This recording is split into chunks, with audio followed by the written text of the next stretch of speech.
Alhamdulillah. Alhamdulillahilladzi amarana bi ta'atihi wa nahana an ma'siyatihi. Wa asyhadu an la ilaha illallah wahdahu la syarika lah. Iqraran bi wahdaniyatihi wa bi rububiyyatihi wa imtitsalan bi awamirihi wa ijtinaban bi nawahihi. Wa asyhadu anna sayyidana wa nabiyyana Muhammadan abduhu wa rasuluh. Itirafan bi nubuwwatihi wa bi risalatihi wattiba'an bi sunnati risalatihi. Allahumma shalli wa sallim wa barik ala sayyidina Muhammadin wa ala alihi wa sahbihi ba'dihi wa sallama tasliman katsira. Ayuhan nas, usikum wa nafsi bi taqwallahi wa ta'atihi la'allakum turhamun. A'udzu billahi minasy syaithanir rajim. Ya ayyuhalladzina amanu kutiba alaikumus syiyam kama kutiba alal ladzina min qablikum la'allakum tattaqun ayyaman ma'dudat. Wa qala Rasulullah sallallahu alaihi wasallam, Rajabun syahrullah wa Sya'ban syahri wa Ramadhanu syahru ummati. Wa qala Rasulullah sallallahu alaihi wasallam, kharajna min jihadil asghar ila jihadil akbar ala wa hiya jihadun nafsi.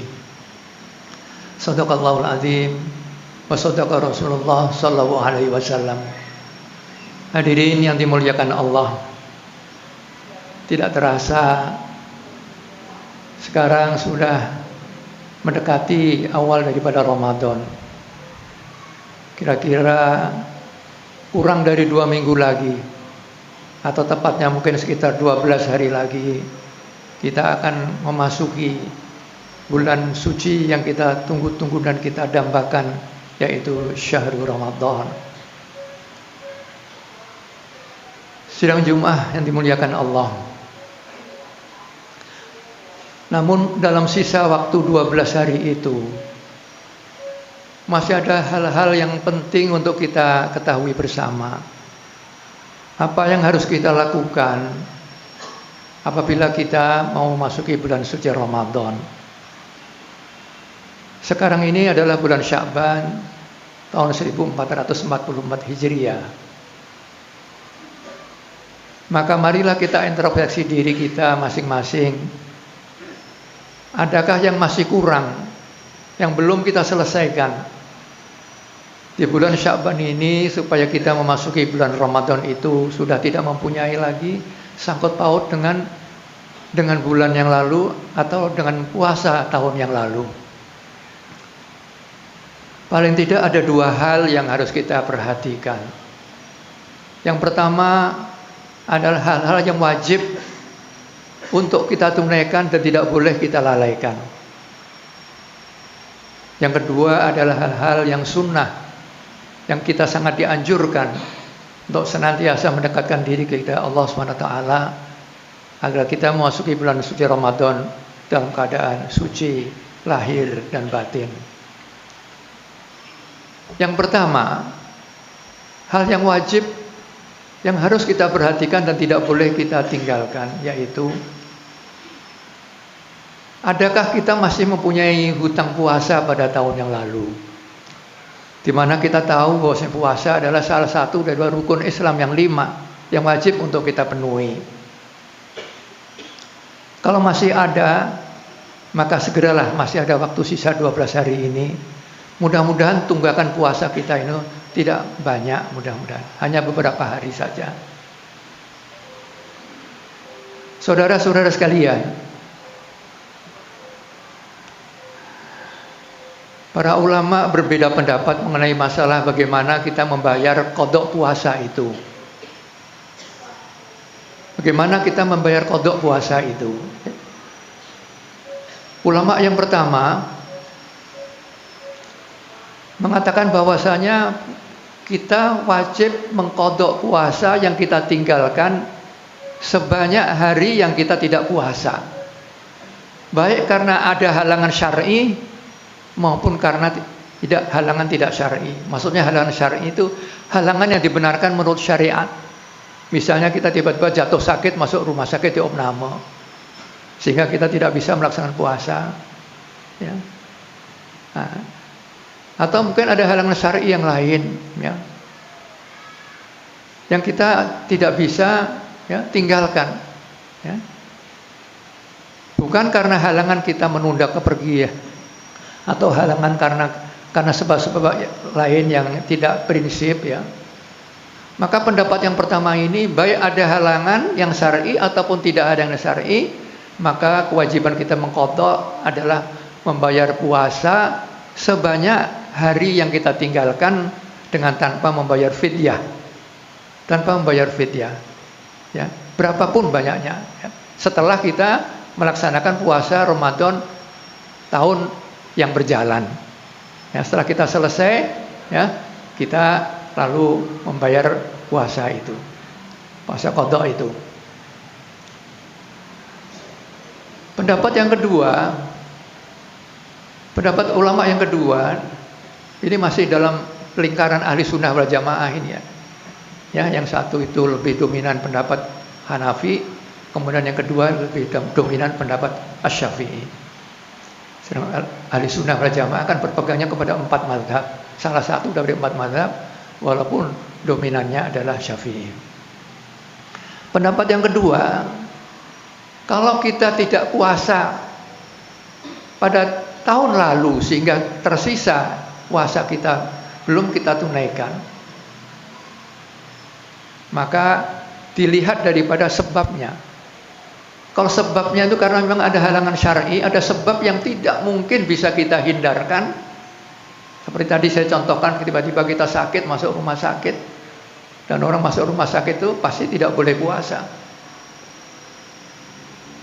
Maka kalau memang ada halangan syar'i, Syafi'i sependapat dengan Imam Hanafi, tidak usah membayar fidyah, puasa saja sebanyak puasa yang ditinggalkan. Tetapi kalau seandainya puasa kita ini hanya karena kita sedang bepergian, ya, sehingga tidak nyaman kalau kita ini puasa, ya, halangannya itu halangan karena tidak prinsip, ya, ya. Apalagi kalau bepergiannya itu naik pesawat terbang, ya, Jakarta Surabaya hanya cukup waktu 1 jam misalnya, ya, kenapa harus batalin puasa? Habis orang-orang juga pada makan di pesawat, kan gak enak kita kalau puasa sendiri, ya. Nah, kalau sebabnya tidak karena hal yang prinsip, ya, Imam Syafi'i dan teman-teman,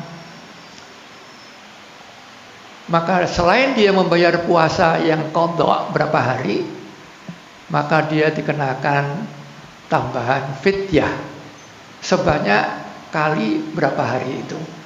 Tiap hari dia menambah fidyah sebanyak 1 gantang makanan pokok beras, ya. 1 gantang itu ukuran kita sekarang berapa, ya?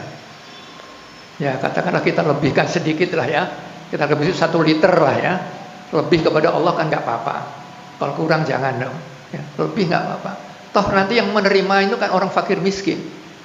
Dia lebih senang kalau tidak hanya beras dia menerima fidyah itu, tapi dia juga menerima tambahan lauk pauk misalnya. Lebih bagus lagi, lebih banyak lagi pahalanya. Baik. Kemudian yang kedua, kita adalah satu unit. Masyarakat terkecil adalah keluarga. Keluarga ini suka duka menjadi tanggung jawab bersama. Misalnya orang tua kita meninggal, sedang dia belum sempat puasa. Mungkin 10 hari, mungkin 20 hari, mungkin 1 bulan dia nggak puasa sama sekali. Nah, kalau keluarga, ya, bukan dirinya, ya, bukan dirinya, keluarga yang meninggal, maka keluarga yang meninggal ini, ya, kalau berdasarkan hadis Rasulullah SAW, falyasum waliyuhu, puasalah, ya, untuk yang tidak bisa membayar itu, yang meninggal itu, waliyuhu, yaitu ahli warisnya. Ahli waris itu kita tahu ada ahli waris itu ada 6 yang tidak terhalang sama sekali. Pertama adalah suami, kedua istri, bapak, ibu, anak laki-laki atau anak perempuan. 6 ini nggak pernah bisa kehalang, pasti dapatnya walaupun bagiannya sekecil apapun. Nah, inilah yang Bagaimana kalau dipuasakan oleh orang lain? Ya, karena kayaknya berat ya kalau keluarga ini membayar utang puasa daripada almarhum atau almarhumah. Boleh, seizin daripada walinya. Seizin dari walinya serahkan kepada keluarga yang jauh, pada tetangganya ya. Nah, karena tulus dia ingin mengqadha puasa daripada keluarganya yang telah meninggal itu. Sidang jemaah rahimakumullah. Selain daripada utang puasa ini, kewajiban apa yang harus kita tunaikan menghadapi Ramadan? Di bulan Sya'ban ini kita sudah lakukan ya banyak ibadah di bulan Sya'ban ini. Rasulullah tuh hampir setiap hari puasa, melebihi puasanya Nabi Daud. Nabi Daud itu puasanya sehari puasa, sehari tidak, sehari puasa, sehari tidak, sehingga 1 bulan paling tidak dia itu puasa sebanyak 14 hari atau 15 hari. Rasulullah puasanya lebih daripada itu, melebihi puasa Nabi Daud. Senin Kamisnya juga, tengah bulannya juga, ya. Sampai Aisyah mengatakan dalam sebuah hadisnya, "Ma ra'aitu Rasulullah sallallahu alaihi wasallam siyaman aktsara min Sya'ban." Tidaklah aku melihat Rasulullah puasa sunnah yang begitu banyak kecuali di bulan Sya'ban. Ya, bahkan dikatakan hampir semuanya, tapi nggak mungkin kalau semuanya. Kalau semuanya haram, nggak boleh. Yang boleh puasa 1 bulan penuh itu hanya bulan Ramadan. Ini kan puasa sunnah. Saudara sekalian, Abu Dzar Al-Ghifari pernah bertanya kepada Rasulullah SAW, "Ya Rasulullah, gerangan apa yang mendorong paduka puasa begitu banyak di bulan Sya'ban?" Kata Rasulullah, "Ketahuilah hai saudaraku, pada bulan Sya'ban ini amal-amal daripada manusia diangkat oleh para malaikat, dilaporkan kepada Allah. Dan saya ingin pada saat amalku dilaporkan kepada Allah, aku sedang dalam keadaan berpuasa." Sedang dalam keadaan berpuasa, bukan main ya Rasulullah. Kemudian amaliyah sunnah apakah lagi yang sebaiknya masih kita kerjakan di sisa waktu yang 12 ini? Yaitu kita silaturahmi dengan yang lebih tua, baik yang masih hidup ataupun yang sudah meninggal. Kita datangi, apalagi guru-guru kita datangi, ya kita minta doakan, mudah-mudahan iman kita bertambah kuat, anak-anak kita mudah-mudahan soleh dan solihah ya. Kalau sudah meninggal dari keluarga kita atau guru kita ziarah kubur. Ziarah kubur tidak hanya mengingatkan kita bahwa kita nanti juga akan menjadi penghuni kubur, tapi kita mendoakan. Ya, kita mendoakan yang sudah meninggal itu mudah-mudahan ditetepan hatinya, ya, dia tegar menghadapi pertanyaan mungkar dan nakir, dan mudah-mudahan dia diterima amal ibadahnya. Itu kebiasaan di kampung, ya. Walaupun tidak ada hadisnya, tetapi dalam rangka taqarrub kepada Allah, ya, ulama-ulama mentradisikan pada keturunannya agar kalau bulan Sya'ban ayo ziarah kubur. Belum tentu nanti karena bulan puasa kamu sempat ziarah kubur, sekarang lah.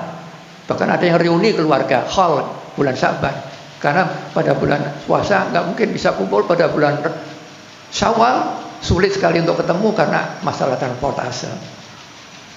Pada bulan Ramadan pula, pada bulan Sya'ban ini pula, kita dalam rangka membersihkan lahir dan batin, kita saling meminta maaf.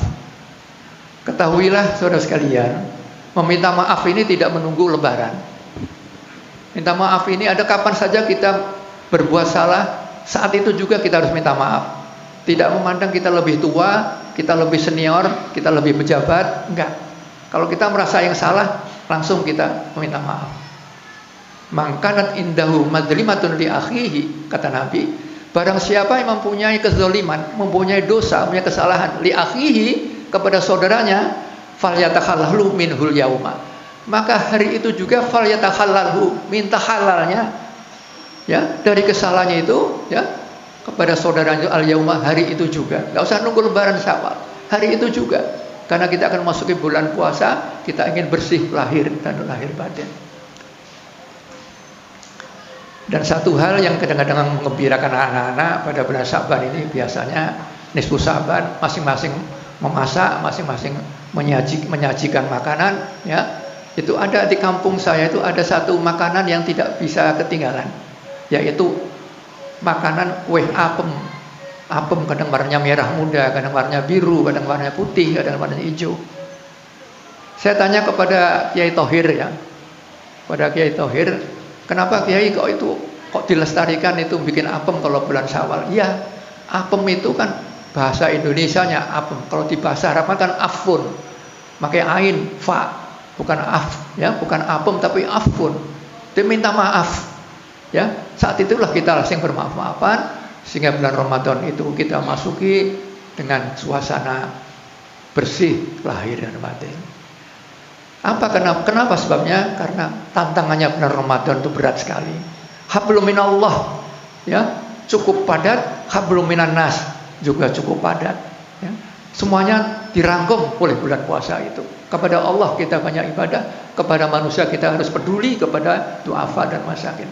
Mudah-mudahan menghadapi puasa ini, mari kita song-song dengan penuh kesucian lahir dan batin. Jangan sampai ada hal-hal yang masih terlewat yang belum kita selesaikan pada bulan Syaban ini. Mudah-mudahan kita diberikan umur panjang, diberikan kesehatan lahir dan batin, sehingga kita bisa melaksanakan puasa kita dengan sebaik-baiknya. Amin ya rabbal alamin. Barakallahu lakum fil Qur'anil azim wa nafa'ani wa iyyakum bima fihi minal ayati wa dzikril hakim. Aqulu qawli hadza wa astaghfirullah li wa lakum wa lisa'iril muslimina wal muslimat wal mu'minin wal mu'minat fastaghfiruh innahu huwal ghafurur rahim. Allahumma shalli ala sayyidina Muhammad wa ala ali sayyidina Muhammad.